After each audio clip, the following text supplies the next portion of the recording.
boa noite a todos. Nós estamos aqui para fazer a segunda parte, né, da live. Vamos conversar sobre qualificação. Nessa segunda parte, nós vamos falar sobre os aspectos principais, né, para uma qualificação que tem tudo a ver com o texto, né? Com a construção também do texto, do projeto de cada um.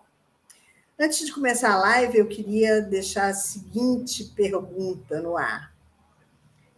Você se sente capaz de ser um pesquisador? Ser pesquisador é uma coisa que deve ser pensada com muito carinho. Então, fica aí a minha pergunta. Você sabe o que é ser um pesquisador? Então, dando continuidade, gente, à nossa live, eu vou chamar aqui os professores Jean Carlos. Vocês já conhecem o Jean Carlos da live anterior, né? É nosso professor da UESO, junto com o professor Frederico Sauer também. Nós três somos doutores, cada um numa área de expertise diferente. Tem lá na descrição, né, quem quiser ver o que fazemos, basta dar uma olhadinha no currículo Lattes de cada um. E nós nós pertencemos, né, a programas de pós-graduação variados, né? O ESO, COP, IME. Então, a gente tem essa experiência para falar sobre esses assuntos. Bem, obrigada aos dois por participarem aí da nossa live. Boa noite, professor Jean. Boa noite, professor Fred. Boa noite. Obrigado pelo convite. É um prazer estar aqui, né? E que possamos ajudá-los da melhor forma, os nossos futuros colegas, né, de profissão, de pesquisa, de ciências, a fazerem a sua qualificação de uma maneira mais fácil, ou se não fácil, mas de uma maneira que a gente possa ajudá-los. Obrigado. Menos dolorosa, né? É do que foi a nossa, né? Enfim. Fred? Boa noite a todos, obrigado pelo convite. É uma alegria muito grande estar junto de dois grandes amigos, duas pessoas muito queridas para mim, para enfrentar, para, na verdade, discutir, né, com vocês esse aparente grande desafio que é montar um trabalho de qualificação para poder apresentar esse trabalho, no caso, na pós-graduação da UESO, mas todo grande problema ele pode ser dividido em problemas menores, né, e, naturalmente, solucionado com a condução adequada para cada um deles. Então, a proposta da professora Rosana ela é muito importante, muito interessante, e eu gostaria muito de ter tido a oportunidade, né, de ter assistido algo parecido na minha época, na minha vez, porque a gente meio que recebe o desafio lá no colo e não tem nenhum ponto de partida. Então, o que a gente vai fazer, né, nesses encontros quinzenais aí que a gente está fazendo é justamente tentar dissecar cada partezinha, né, desse trabalho para que qualquer um possa efetivamente construir um bom trabalho de qualificação e não ser surpreendido, né, por uma eventual até reprovação. O que eu queria dizer também, que eu acho que é importante, é que o aluno que estiver se sentindo inseguro, nesse momento que a gente ainda está fazendo a live, né, que ele tente assistir a apresentação, a qualificação dos seus colegas. Eu acho que é uma forma muito boa de experiência. Os orientadores, eu penso que deveriam exigir que isso acontecesse, né? O meu orientador, na minha época, ele pediu para que eu fosse assistir a qualificação e a defesa, normalmente a defesa, né? A apresentação, no caso do mestrado, e a defesa da tese no doutorado, para ver até a movimentação de banca e aluno, né? Porque só assim é que a gente tem um pouco de experiência vendo o colega e aproveitar e dar um apoio, né, para o colega naquele momento que ele está passando. Eu fiz alguns slides e eu vou apresentar aqui só para a gente ter um respaldo, né, para seguir, para que a live não fique muito extensa. Esse primeiro slide aqui é um slide que é super conhecido por nós, por todos nós, porque é a estrutura dos textos acadêmicos que eu creio, que eu penso ser usada na maioria das instituições. Tá? Nós temos uma parte externa e uma parte interna. Aqui, a gente vai se deter só aos elementos principais e fundamentais, porque o restante pode ser consultado, né, em termos de capa, em termos de folha de rosto, essas coisas assim pode ser avaliado até por outros trabalhos, né, por outras leituras e até mesmo pelas normas ABNT, que tem tudo isso muito detalhado e muito explicado, como é que é confeccionado essas partes, né? Então, nós temos na parte interna, que a gente vai se deter mais, né, os elementos pré-textuais, os elementos textuais e os pós-textuais. E aí eu pergunto o seguinte, eu vou começar aqui com o Jean, né, seguido pelo Fred. Dentro dos elementos pré-textuais, né, o que, para mim, é mais importante é o resumo. E depois eu vou até justificar o porquê. Jean, eu passo a bola para você. Concordo, Rosana. Ainda mais hoje que todas as informações elas estão de uma maneira bastante fácil de serem disponíveis, né? Hoje você entrega a sua documentação final, né? Ou seja, a sua monografia ou a sua tese, né? Para um meio digital, que vai ser disponibilizado.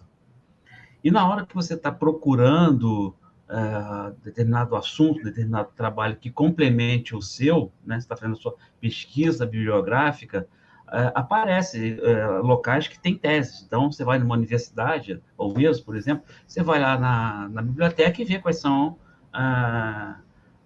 as monografias disponíveis, né? Dentro de determinados assuntos. Por isso tem as palavras-chave, né? Então, aparecem. E aí, o continuar do trabalho vai depender muito do resumo, né? Ele vai sinalizar, o resumo sinaliza se realmente é aquilo que o pesquisador ou o leitor quer realmente entender, né? Ele otimiza o tempo de leitura dele, né? Já pelo resumo.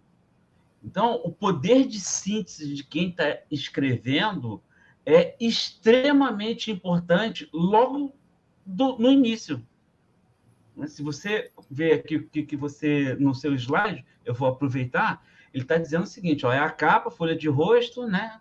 Considerações de errata, folha de aprovação, as dedicatórias, ou seja, são folhas que são obrigatórias ou não, em geral não, né? Agora, resumo e o abstract, isso são fundamentais, porque é isso que vai determinar se eu vou ler o seu trabalho ou não.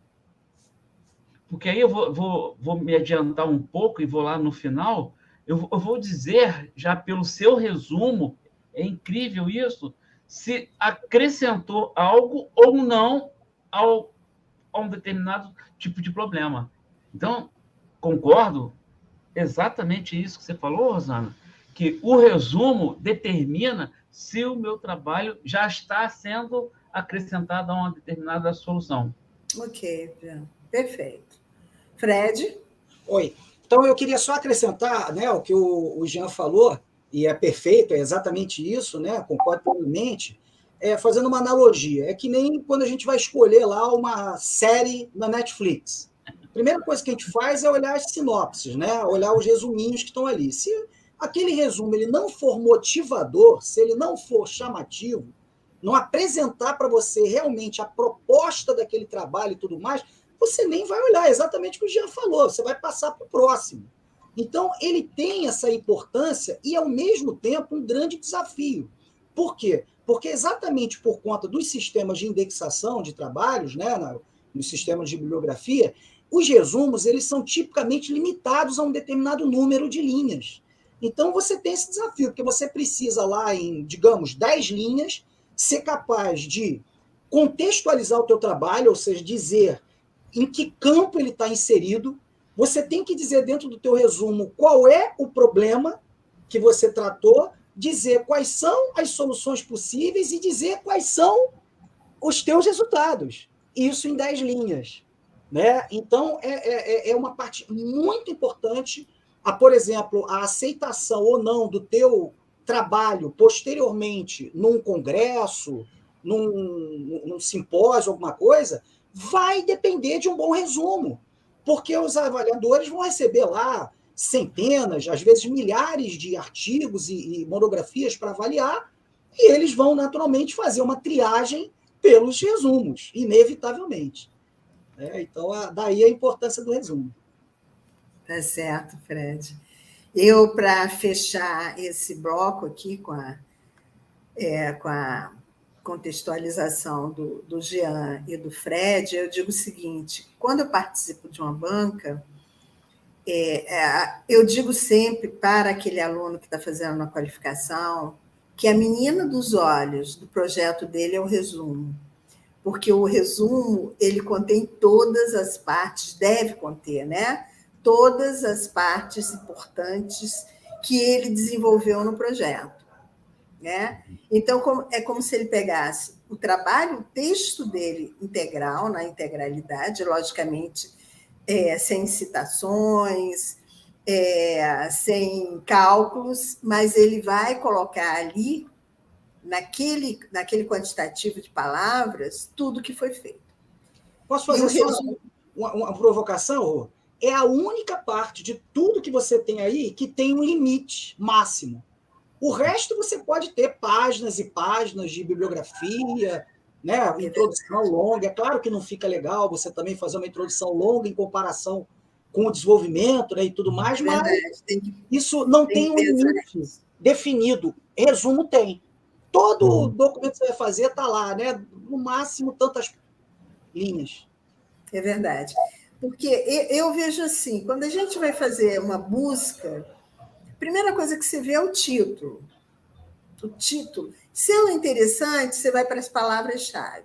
E aí você coroa esse teu trabalho, né, de busca no resumo.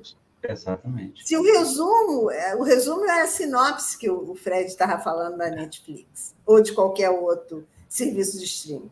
Se o resumo daquele projeto não for adequado ao que a gente acha que precisa, você não vai ler nunca o trabalho. Você vai passar para outro. Isso. Então, é de uma importância, eu acho, fundamental um resumo bem escrito. Né? Isso. Tanto o resumo, no caso, como o abstract. Né? Tanto que ele é obrigado, desculpa interromper, ele é obrigado em monografias, né? Tanto graduação, mestrado e na tese de doutorado, mas também em artigos, tanto os nacionais quanto os internacionais. Ele se faz presente lá para você ver se você vai continuar lendo o texto ou vai parar por ali. Né? E é logo título, autor e resumo. Pronto. E aí você continua ou não, dependendo do que encontrar no resumo. E às vezes em até 3 línguas, né?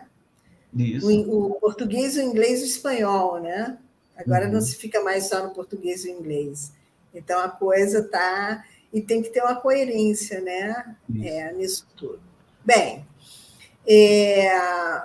eu acho que no nosso caso aqui, no aspecto de uma qualificação, né? Logicamente, tudo isso tem que ser visto pelo aluno junto as normas do programa de pós-graduação, né? O template do programa de pós-graduação. Se não tiver um template, como nós falamos na live anterior, seguindo as regras, a BNT, outras normas de universidades já estabelecidas, né? Então, os elementos textuais eu vejo como a parte fundamental, né, de maior importância para aquele aluno que está desenvolvendo um trabalho de pesquisa, seu projeto de pesquisa, né? Que já foi pensado, né, já está sendo amadurecido, já está em vésperas, né, de ser apresentado a uma banca para que avalie, né, o curso daquela construção. Então, eu creio, né, que os elementos textuais aí são a parte mais importante. E tem os pós-textuais, que o que eu acho que seja mais importante nesse caso, que tem que ter muito cuidado, que a gente pode até falar, né, mais à frente, seriam as referências bibliográficas, né? Tudo que for falado tem que ser referenciado. Por quê? Porque não é algo que você criou, que você desenvolveu. Então, você tem que referenciar. A gente vai falar o que não precisa ser referenciado, mas eu vou deixar essa surpresinha mais para frente, né? Então, como elementos textuais, nós temos introdução, desenvolvimento, que aí, né, tem uma subdivisão, e conclusão. Tá? Na qualificação, antes de passar a palavra para vocês, na qualificação do programa de pós-graduação em Ciência e Tecnologia Ambiental da UESO, está sendo criado um template que uma primeira parte já foi aprovada, e eu, como membro, né, do colegiado da pós, pelo menos até o final do mês eu sou membro, e aí vão ter outras eleições, vão ter novas eleições, né? Foi definido o seguinte: o aluno que está para se qualificar, ele tem que apresentar, além de resumo, né, logicamente não vai estar completo, uma introdução, desenvolvimento, que a gente vai falar já sobre isso, as perspectivas e o cronograma de atividades. O que seriam as perspectivas? Seria uma justificativa para aquele cronograma, porque o cronograma em si é uma coisa muito seca, né? O cronograma tem um título, dali um item que vai ser desenvolvido e datas ou meses a serem pautados para aquele desenvolvimento. Já a perspectiva significa o quê? Como é que aquilo vai ser desenvolvido, né? Por que não foi desenvolvido até aquele presente momento? Então, isso aí é uma nova norma, né, para quem está fazendo qualificação na UESO, que isso aí vai ser disponibilizado a todos os professores. Eu estou dando um pré, né, sobre isso, que já foi até visto em reunião de colegiado, né, mas esse detalhamento vai ser falado, vai ser colocado nessas regras e normas da UESO, né, que está sendo criado ainda, né, nesse semestre. Bem, elementos obrigatórios, tá? Vamos lá falar sobre eles. Quem quer começar? Vamos alternar, né? Acho que é melhor para não sobrecarregar o Jean também, senão vai ficar sempre com a bola, né? Bom, eu acho o seguinte: nós estamos falando de um curso de exatas, né, de ciências exatas. Então, a gente não vai comparar opiniões de uma maneira geral. Nós vamos usar conhecimentos básicos, nós vamos usar teorias, vamos usar, digamos, trabalhos anteriores na construção da solução para algum problema dentro da nossa área, né? Ciências exatas, engenharia, o que a gente está falando é em engenhar, né? Como a gente falava lá há muitos anos atrás, ou seja, solucionar problemas do cotidiano do ser humano, das empresas, das indústrias, e seja lá o que for. Então, o que acontece? Inevitavelmente, dentro do tema que foi escolhido lá, em comum acordo entre o aluno e o orientador, inevitavelmente nós vamos ter centenas, milhares de documentos que precisam ser lidos para construir essa base de conhecimentos em cima da qual nós vamos propor a solução de algum problema. Então, o que acontece? Essa revisão bibliográfica é absolutamente fundamental, inclusive, em alguns programas de pós-graduação. Eu também participo do programa de pós-graduação da UF, e lá nós temos uma tabela de avaliação que até costuma não ser apresentada para os alunos, mas, claro que todo mundo já conhece, todo mundo sabe, onde você tem determinados requisitos. Por exemplo, se é um trabalho de mestrado, né, um trabalho de doutorado, o cara precisa ter as referências bibliográficas dele, digamos, mais uma vez, né, falando de exatas, onde a coisa é muito dinâmica e evolui muito rapidamente. Se a gente falar de humanas, a gente tem trabalhos de milhares de anos atrás que ainda são atuais. Né? Mas se a gente falar em engenharia, a gente tem coisas acontecendo a cada dia. Então, nós precisamos ter referências bibliográficas recentes. Esse é um cuidado especial que eu gostaria de colocar, porque é assim, são duas tentações que o cara tem. Primeiro, né, de usar referências que todo mundo usa.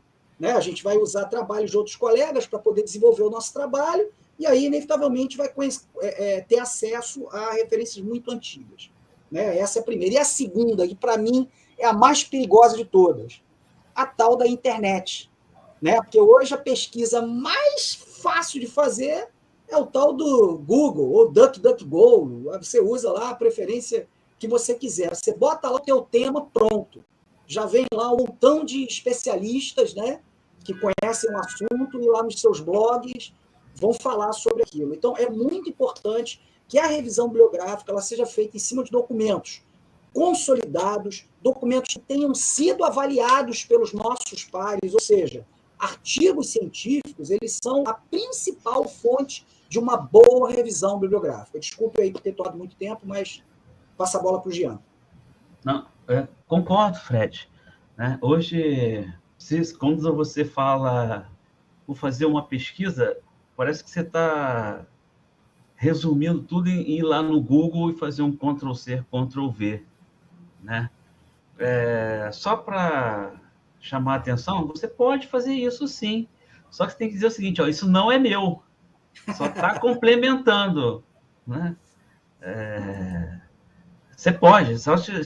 A fonte está aí, a referência bibliográfica, como a professora Rosana falou, está lá para dizer, ó, isso aqui não é meu, é porque eu li, achei interessante, coloquei. E em cima desse raciocínio que eu fiz aí o Ctrl+C, Ctrl+V, eu vou começar a desenvolver a minha ideia, que é isso que tem que estar lá. Né? É isso que é a solução, porque talvez o que você esteja lendo seja um início de uma solução sua, né? Como você falou, é tudo dinâmico hoje. Né? A solução ontem já não é a mesma para hoje. Verdade. Né? Principalmente por causa desses novos materiais. Então, você tem que dizer, sim, eu peguei, mas agora, a partir daqui, começa uma nova solução, que aí passa a ser o seu plus em cima de algum problema que ele foi causado, né? Mas tem que se tomar cuidado. E é de suma importância também, como você frisou, Fred, que tenha que ser papers ou artigos recentes. Tem que ser essa leitura que nós fazemos, ela tem que ser atual, ela tem que estar atualizada. Tanto é que aí, para quem está... Hoje a nossa colega não pôde participar, mas ela poderia dizer, mas a gente sabe disso, que depois de um certo tempo, todos esses trabalhos que nós fazemos, publicamos, ele deixa de ter valor qualquer. Tanto que não conta para determinadas situações. 5 anos depois, não contam. Por quê? Porque anda, de certa forma, muito rápido essas soluções. Hoje você desenvolve alguma coisa, amanhã você já tem um concorrente. Era só isso queria complementar. A tecnologia, ela, de um modo geral, ela avança muito rapidamente, né? Principalmente em termos de comunicação. Então, hoje dá para saber quem está fazendo alguma coisa do outro lado do mundo, né? Sim. Antigamente era mais difícil. Você tinha que... Apesar da gente... Desculpa, eu nem lembro agora, mas na minha época, acho que na nossa época, a gente sabia que saiu um artigo, não sabe como, nem lembro mais como é que eu sabia, e tinha que ir na biblioteca, que tinha que telefonar para já não sei chegar, não sei o quê.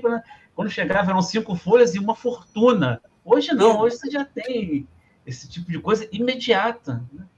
E não saber isso é uma dor a mais, né, Rosana, que você vai ter no seu trabalho.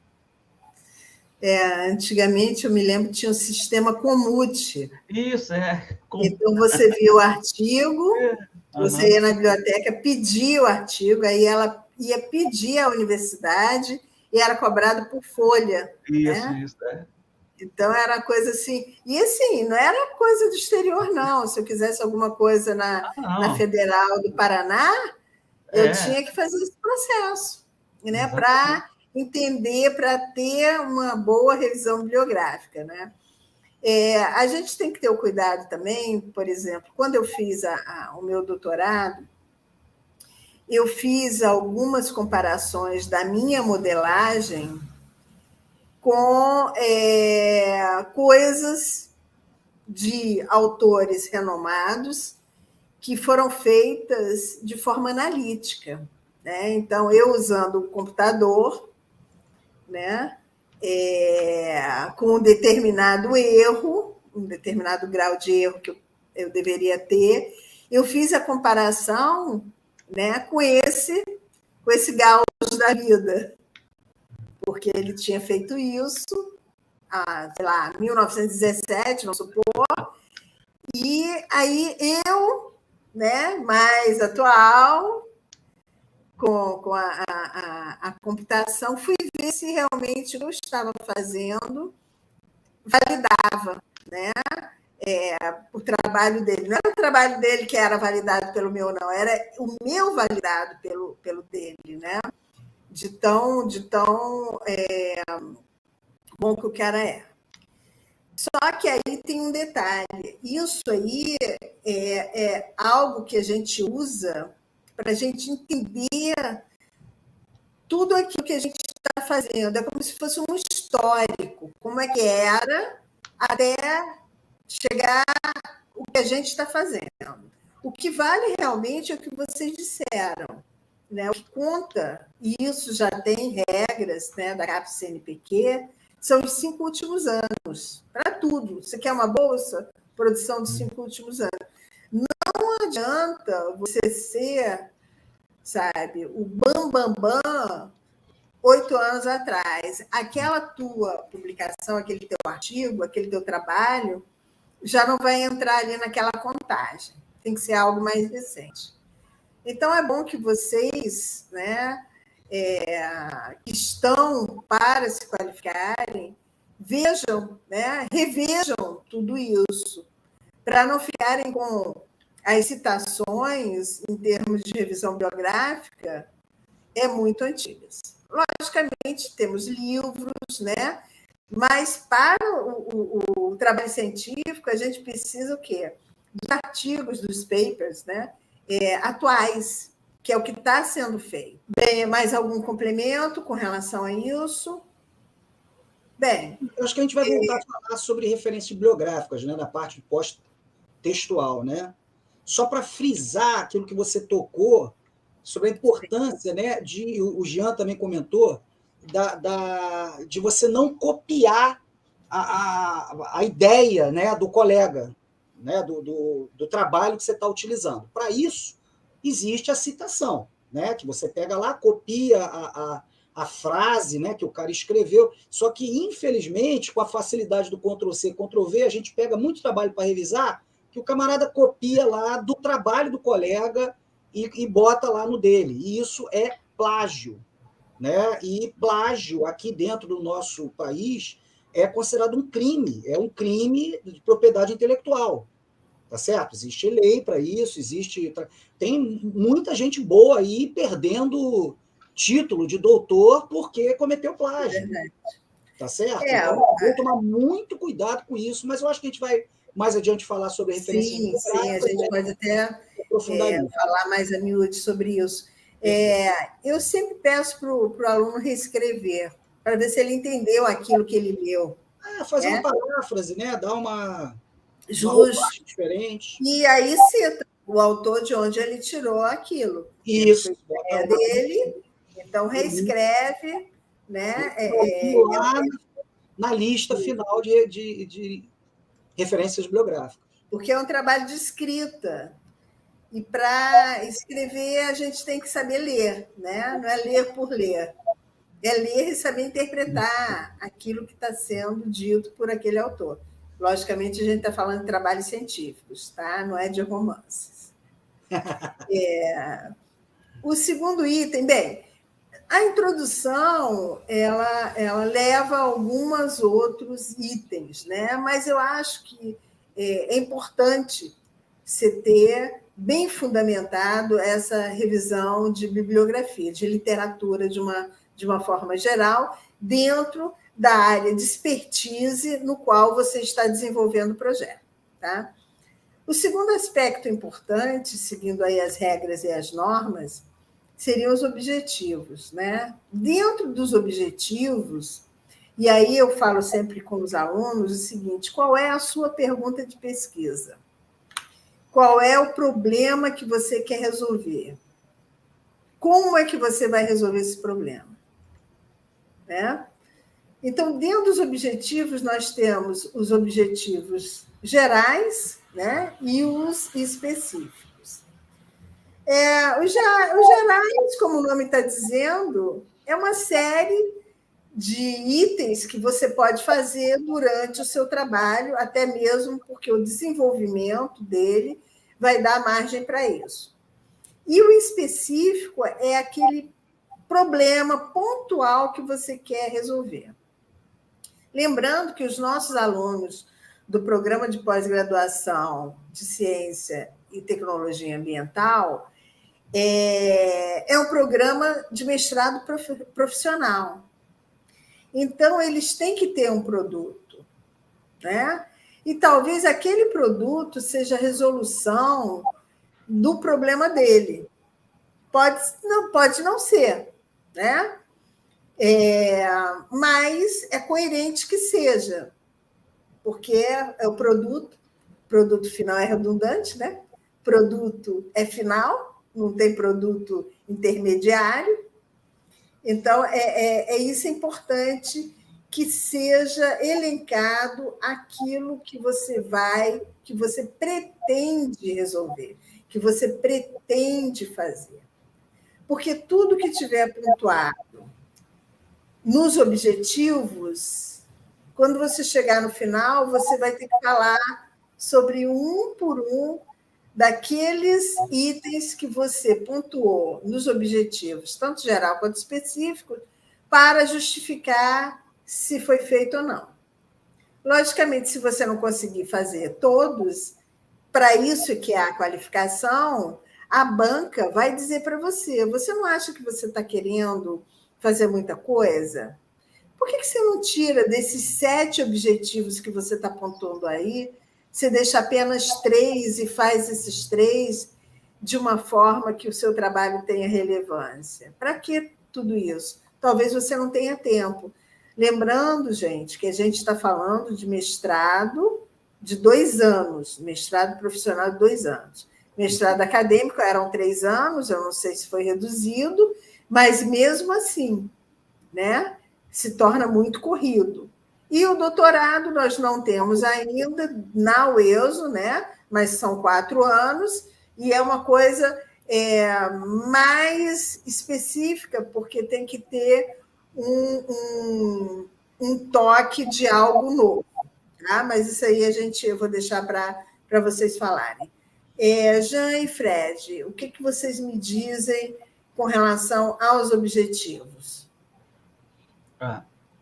Eu vou começar aqui dizendo sobre o produto, eu acho que na outra live eu comentei, né, que vou ter que sair com um produto, né, pronto, embalado. Eu falei, não, o seu produto, o conhecimento também é um produto, tanto que, e muitas das vezes, você vai, nós, né, que estou falando em relação à computação, você não tem patente, mas sim registro. Então, a ideia do objetivo geral específico é que, se você se preocupar muito com o final, né, da estrada, você não vai ter no final nada. O que eu quero dizer com isso? Vou citar aqui a história do Thomas Edison, né, que ele, sei lá, fez 60 filamentos e aí o pessoal critica que você fez 60 filamentos para depois descobrir que só um é que gera a luz, né? E aí a resposta dele foi bastante interessante. Eu descobri 60 maneiras de não fazer a lâmpada.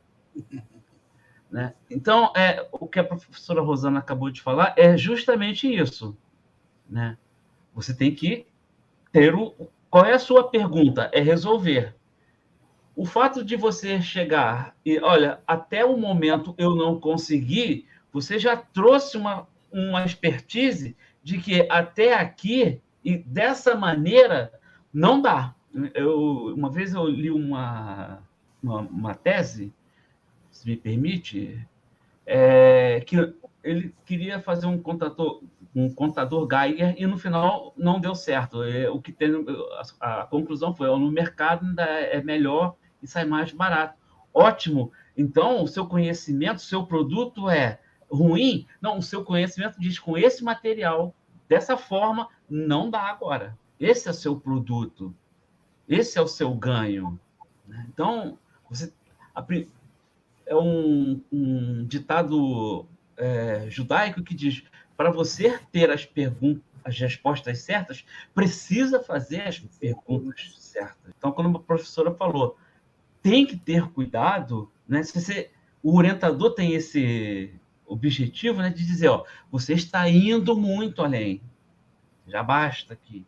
Ele dá o freio para você, porque senão, né, com tudo isso que nós estamos falando, você vai chegar à conclusão que é o seguinte: nunca vou conseguir fazer isso. Não, ninguém está te dizendo.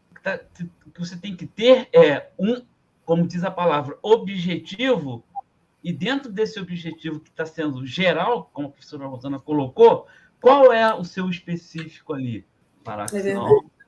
Eu queria acrescentar o que o Jean já colocou, só 2 aspectos também importantes. Né? Esse template, né, que a professora Rosana está apresentando para nós, ele foi elaborado a N mãos por pessoas que têm muito tempo, muita estrada na produção de trabalhos acadêmicos, trabalhos científicos. Então, as coisas são feitas para facilitar o cientista e não para dificultar.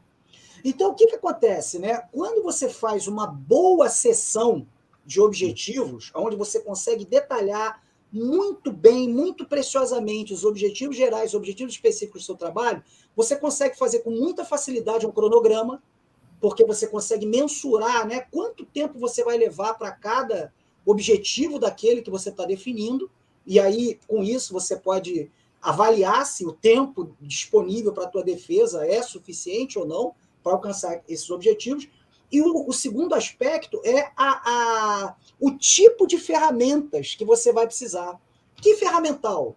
Né? Por exemplo, dependendo dos meus objetivos, eu posso precisar do ferramental de estatística da professora Rosana. E aí, inevitavelmente, é claro, né, eu vou ter que pegar as ferramentas, vou ter que reforçar, né, toda a minha base teórica lá dentro daquele conjunto, né, de conhecimentos e tudo mais, para poder atingir aquele objetivo. Então, é importante fazer isso, inclusive na sequência. Né? Tem muita gente que pula, né, se tem uma sequência para as sessões do trabalho, é porque aquela sequência é a melhor para você alcançar os melhores resultados. Só isso. Então, não tentem, né, pular, né, para o desenvolvimento, digamos assim, lá de resultados e tudo, antes de definir quais são os seus objetivos. Porque senão você pode acabar dando com os burros na água. Nem o texto vai andar. Não anda, não anda. Fica parado. O que eu vou fazer agora? Qual é o próximo passo? Não sei. Em geral, um bom conjunto de objetivos, né, bem organizado, fica muito mais simples. Em geral, você vai fazer capa, introdução, o sumário, as referências bibliográficas e acabou. O miolo está todo parado porque você não consegue. Verdade. Muito importante. Tudo é uma engrenagem, né, gente? A gente só consegue avançar no mecanismo se as coisas estiverem funcionando, né? É muito interessante porque eu, como estatística, eu digo sempre para os alunos o seguinte, que a estatística ela nos faz ver não o quanto nós estamos certos, né? Mas o quanto menos errado a gente deve estar. Porque a gente nunca consegue alcançar o 100%. A gente tem, né? Como a estatística é uma ciência de probabilidade, né? Então, eu não faço as coisas dizendo assim, não, eu quero, essa minha decisão aqui é a certa, é a correta. Não, ela vai ser a menos errada possível. Então, é muito interessante a gente começar a pensar assim, né, esse tom científico, né? Porque a gente quer sempre estar certo. Inevitavelmente, nós, como humanos, a gente quer sempre estar certo, quer sempre ser dono da verdade, e a gente, com isso, a gente vai aprendendo que a gente tem que se moldar e fazer essas avaliações, que é tudo embasado em erros, né? Então, o erro tem que ser o menor possível. Como a gente faz isso? Né? Pulando já para o próximo tópico, utilizando os métodos adequados, né? Bem, eu vou deixar essa bola aí para vocês de materiais e métodos. Quem quer falar sobre isso? Não, como eu falei, né? É uma consequência dos objetivos que foram estabelecidos na fase anterior, na sessão anterior. Então, para cada tipo de problema que você vai ter os materiais e métodos mais adequados para aquilo. É verdade. Para cada área, né? Para cada área. Agora, uma coisa muito importante, eu, por exemplo, tenho usado nas minhas avaliações, né, de artigos, né, como revisor, quando participo, agora, por exemplo, a gente está envolvido com o Simpósio Brasileiro de Redes de Computadores e tal, muitas submissões, milhares de submissões, então você tem que sistematizar até a avaliação para poder fazer aquilo com uma certa rapidez. Por exemplo, uma das coisas que eu avalio é que os materiais e métodos utilizados eles sejam aqueles que estejam disponíveis.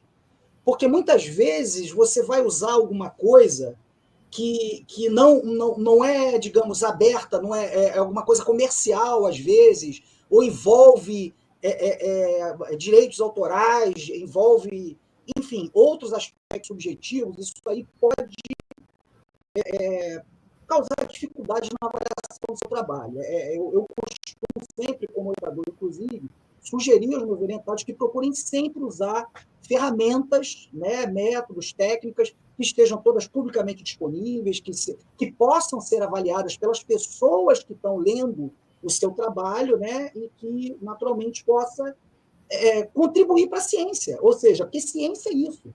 É você desenvolver um trabalho que possa ser reproduzido por outras pessoas e que possa ser utilizado pela sociedade para que ela melhore em alguma coisa. Então, é fundamental que os materiais e métodos que você use sejam todos disponíveis e amplamente acessíveis para quem efetivamente precisar daquela solução que você vai desenvolver.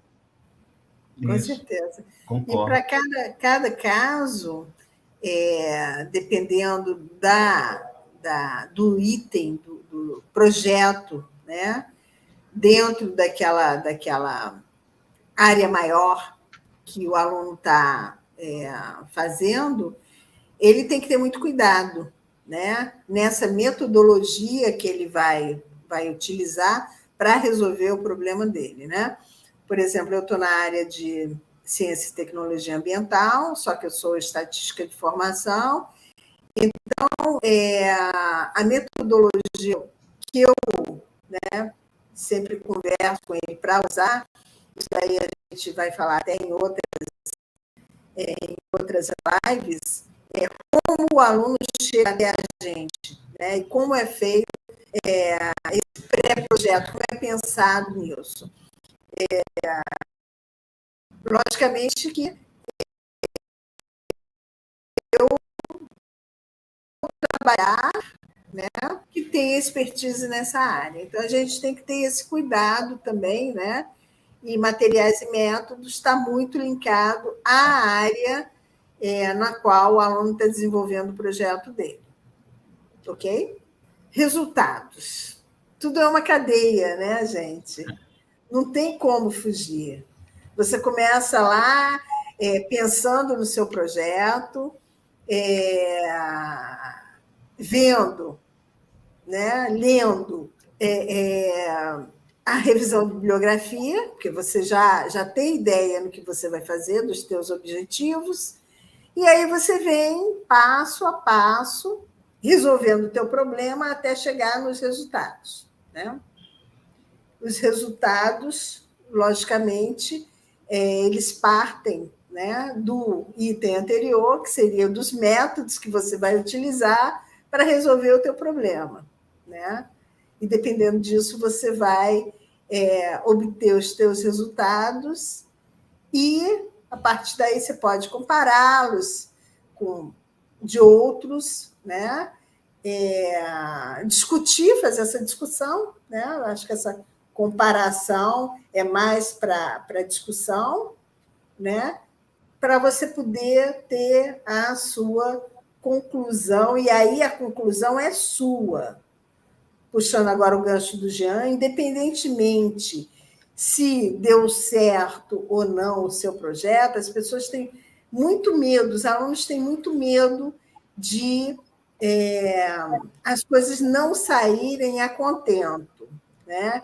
E se não saírem a contento, logicamente, não sair a contento não significa estar errado, mas significa que aquilo não deu certo em comparação a outros, né? Por quê? Porque ficou mais caro, como o Jean citou o exemplo dele, né? Ou porque utilizou uma tecnologia fechada, como o próprio Fred falou, que não tem como você avaliar essa tecnologia, você vai ter que pedir permissão para poder abrir aquele pacote fechado, e aí vai ficar muito mais complicado. Eu considero essa parte de resultados e discussões, né, chegando à conclusão, dentro de todo o trabalho, a parte sensível. Isso não é comum, mas já aconteceu, de você pegar resultados que a gente chama... A gente usa até um termo, fabricados. Não tem jeito, você que vai defender a sua qualificação, se imagina a seguinte situação, alguém, não importa onde, né, em qual parte do mundo, pegou o seu trabalho, gostou do seu abstract, do seu resumo, leu, primeira coisa que ele vai fazer como exercício é reproduzir o seu trabalho. Isso é clássico. É a primeira coisa. E aí tenta a primeira, tenta a segunda, tenta a terceira e não dá certo. Isso na minha área, isso foi clássico. Foi há muitos anos, acho que na década de 80, né, a fusão a fria, que a gente chama de a fria da fusão. Os caras conseguiram lá fora, todo mundo quis reproduzir, e quem conseguiu? Ninguém. Como a professora Rosana falou, eu tinha comentado aqui, dando certo ou não, não tem importância. O trabalho tem que ser honesto. É o que você conseguiu, como o professor Fred falou, é o que você fez, é o que você conseguiu fazer, né? Por diversos motivos pode ter dado errado, mas isso não é um erro. O produto, o conhecimento também é um produto. Então, não fique na tentação, não caia na tentação de ajustar. A professora Rosana, que entende bem de estatística, é fácil pegar uma coisa ajustada, né? É uma parte sensível. Uma vez eu participei, acho que de uma banca, e muito interessante o comentário de um participante, que ele falou, ele percebeu, né, como ele estava falando, você fez isso, fez aquilo, fez não sei o quê, porque não deu certo. E por que você não colocou? Porque eu não achei que não era relevante. Poxa, foi suor, se não o deu mais certo. relevante, né? Por que então isso também é resultado? Se você somou A mais B e não deu o que você esperava, não deu. Explica, olha, não deu por algum motivo que você tem que saber o que você está fazendo. Você está na bancada, você está na frente do computador, você está dentro do laboratório. É você. Né?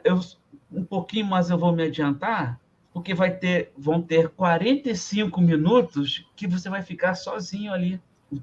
O presidente, que é o teu orientador, ele pode até tentar, ele vai segurar ali politicamente alguma coisa, mas é você que sabe. Então, essa parte de resultados e discussões, indo até um pouco para a conclusão, né, você tenta só levar ou valorizar, é óbvio, é do ser humano, o que deu certo. Não, o que deu errado também faz parte, porque eu preciso saber o porquê para continuar o meu, que talvez seja na minha linha. Na minha linha de pesquisa, achei o seu trabalho interessante, ótimo, então eu vou. É clássico, qualquer professor faz isso. Né? Pega um aluno de iniciação, reproduz esse trabalho aqui, porque ele já está começando a treinar reproduz, aí não está dando certo, aí vamos ver o que não está dando certo, ou por quê.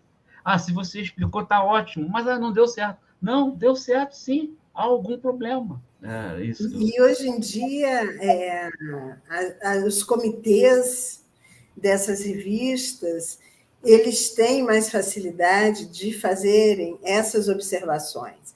E como o Jean mesmo pontuou, tem gente que se especializa só em fazer testes. Eu vou pegar esse artigo aqui que deu certo, eu vou testar para ver se realmente é isso. Né?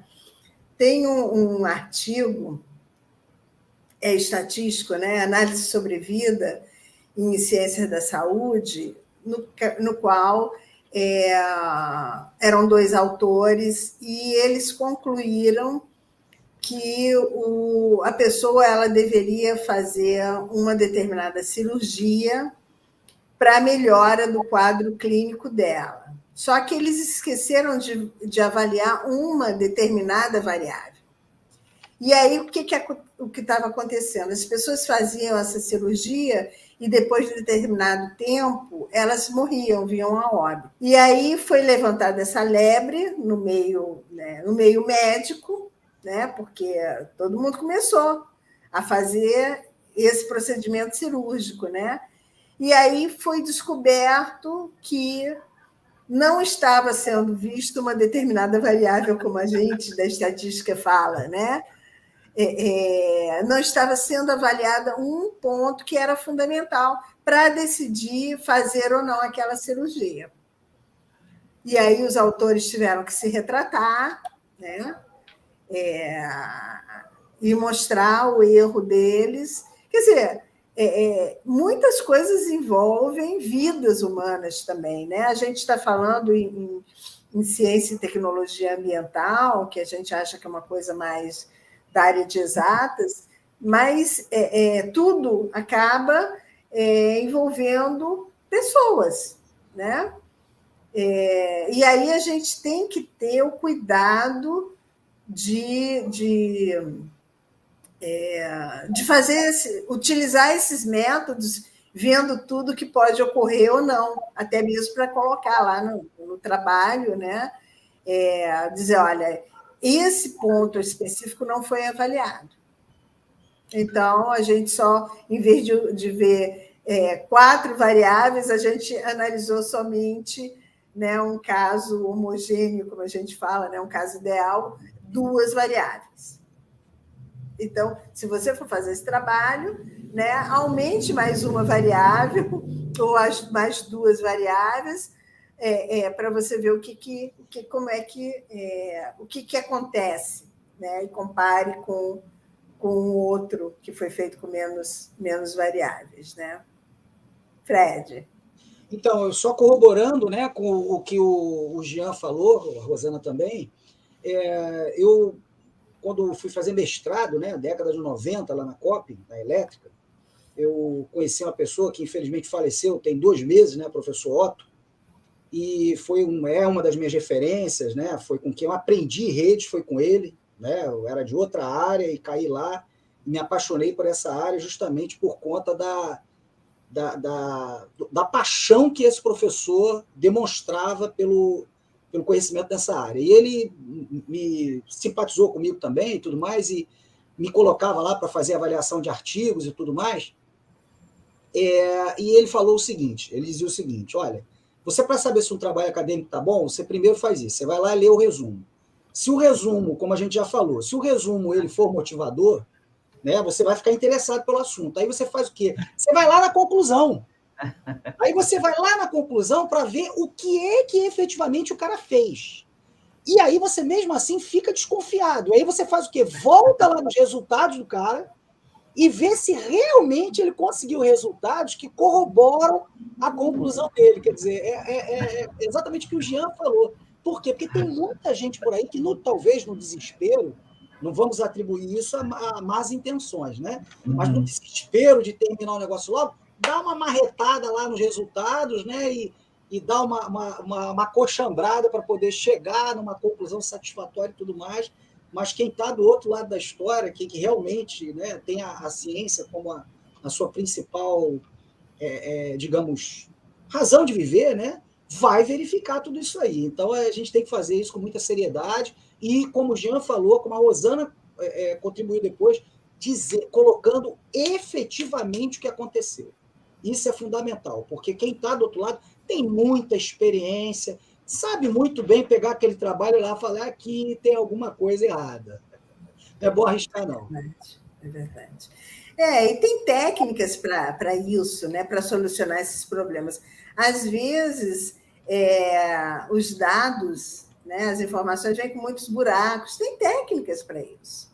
Né? O cara simplesmente não precisa sumir com os dados, né? Deixar só os dados que ele acha que vão fornecer a resposta para ele. Ele está maquiando.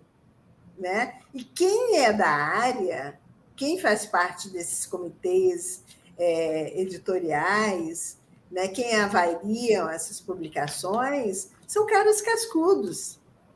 Eu digo, são os felpudos, são as chinchilas, né? Ou as raposas que escorregam. Então, os caras já sabem o que pode ser feito, o que não pode ser feito.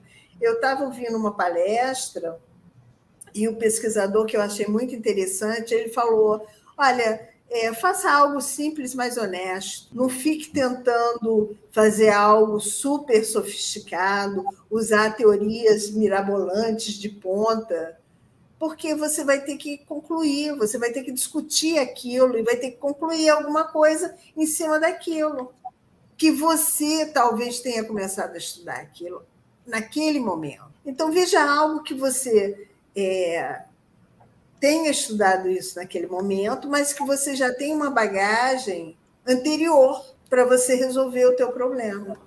E nada vai desmerecer. Se não tiver, busca essa bagagem, estuda. Sim. Leia é fundamental. Voltando para aquela pergunta provocativa da Rosana lá na frente, você está preparado para ser pesquisador? Ponto de partida, tem que gostar de ler, e ler muito. Não é pouco, não. É verdade. Eu acho que por hoje a gente cumpriu a nossa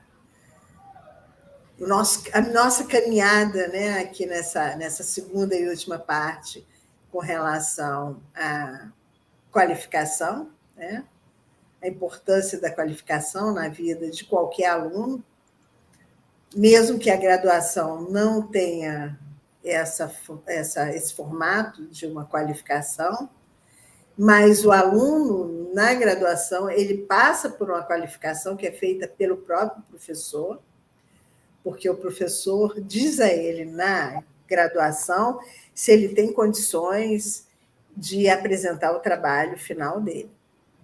Porque se o professor disser, olha, não vou chamar uma banca para você fazer a sua apresentação, não adianta, porque não é o aluno quem faz essa formalização da chamada, é o orientador. Então, para qualquer transição dessas, graduação, mestrado, tanto faz acadêmico quanto profissional. A mesma coisa do doutorado, tanto faz o acadêmico quanto profissional, você passa por qualificações.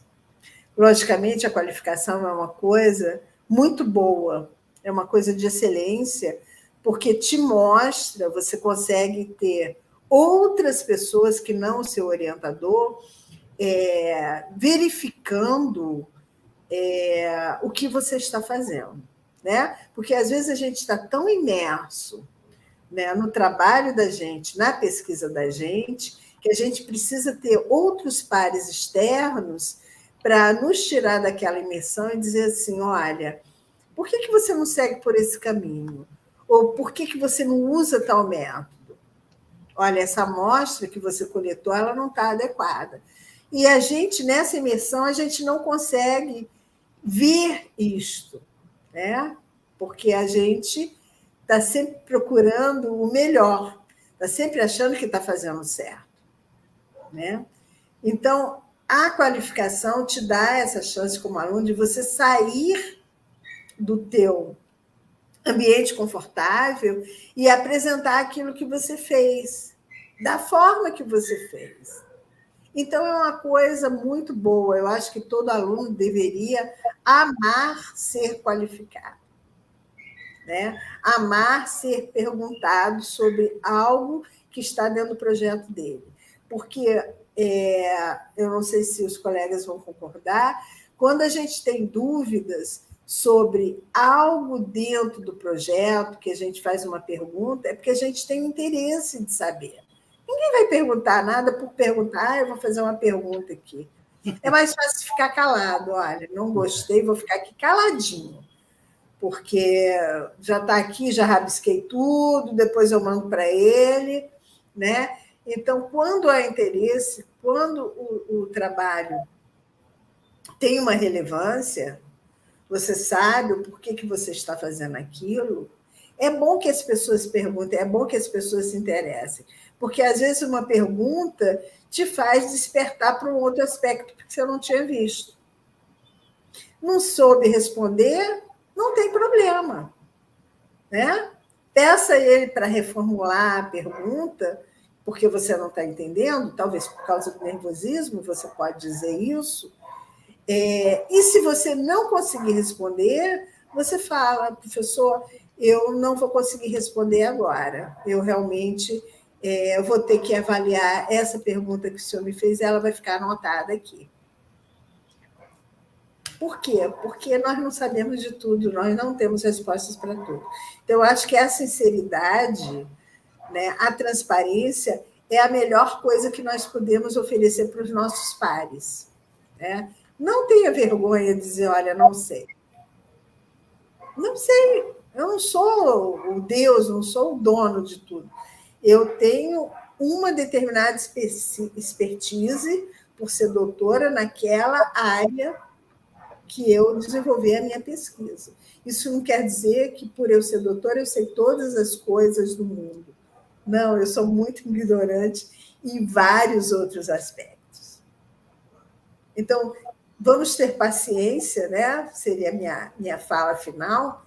Vamos ter paciência com nós mesmos, porque a gente precisa, a gente está passando por uma época muito difícil. Primeiro, ficamos isolados, sem nunca termos treinados para isso. Segundo, tem uma doença que nós não temos defesa, né? Para isso, nós nos isolamos, começamos, a partir das vacinas, a nos proteger. Logicamente, essa proteção não é 100%, porque nada é 100%, né? A vacina está aí, né? Tem uma estatística para isso, e mesmo assim nós perdemos muitas pessoas queridas, mesmo com as vacinas. Mas talvez não por causa da vacina, por causa de comorbidades, por causa do desconhecimento nosso com relação a tudo isso, a essa doença e suas várias mutações, né? Então, aí fica a minha pergunta, que eu fiz na abertura: você realmente tem certeza que você quer ser um cientista? Você realmente tem certeza que você quer fazer pesquisa, investir na pesquisa? Senão, não sinta vergonha de fazer outra coisa. Porque pesquisa não é fácil, não é uma coisa simples. Você tem que se dedicar. Tá bom? Obrigada aí, gente. Eu que agradeço aí a oportunidade. É sempre bom aprender, né? Mais do que nunca estou aprendendo. Faz parte, né? Para quem trabalha com pesquisa, com as dificuldades da pesquisa, né? O que é fazer pesquisa no nosso país, né? Aprendendo, tenho certeza que aprendi bastante aqui, né? E também um outro olhar, né, do que é o ritual, né, vamos dizer, a ritualística do que é uma apresentação de Qualify. Sempre pode melhorar, e eu, aqui nessas duas bate-papos que nós tivemos, pode ter certeza. Primeiro, eu já tive um retorno que eu não esperava, né, dos alunos que participaram da outra. Foi ótimo. Então, isso significa que eu também tenho que ter um outro olhar do que é uma apresentação de Qualify, e isso aí é uma apresentação que é só 45 minutos, que você fica sozinho, né, que eu falei aqui algumas vezes. Na verdade, são aqueles minutos que lá na frente nós vamos nos sentirmos sozinhos, né? Mas não estamos.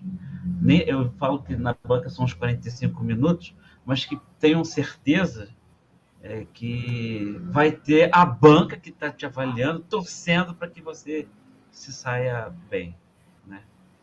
O que a professora Rosana colocou aqui bem colocado, por sinal, Rosana, né?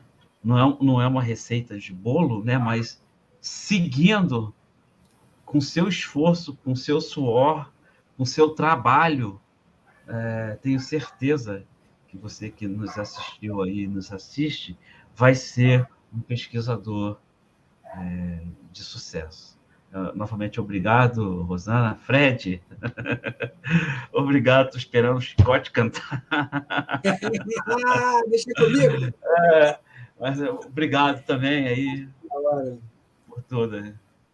Bom, eu quero agradecer também por esses momentos aí de discussão nossa, né? É uma coisa importante para quem está nos assistindo observar que são 3 doutores de áreas diferentes, né? Eu sou da engenharia, o Jean começou na física, né? A Rosana, no caso, na estatística, mas pesquisa é uma coisa só.